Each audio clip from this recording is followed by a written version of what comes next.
എത്തിനടാ മാതം 12 ഇവനെയും പോയും കേട്ടു എന്നണ്ട് വരും 12 அந்த அம்மாவுக்கு மாதமத்தினிയാണ് அந்த அம்மாவுக்கு மாதமத்தினிയാണ്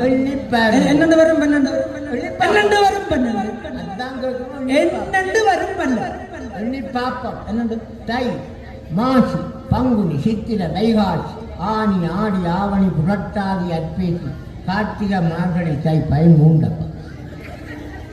கொரோனாக்காதேங்கோ இரண்டு தினத்துக்கு காக்காவலி வாரம் புதிய நான் அப்போ இந்த அம்மா கர்ப்பவதியாகி மாதம் 10 எண்ணி 10வது மாசம் நல்லதொரு நாளினில்லை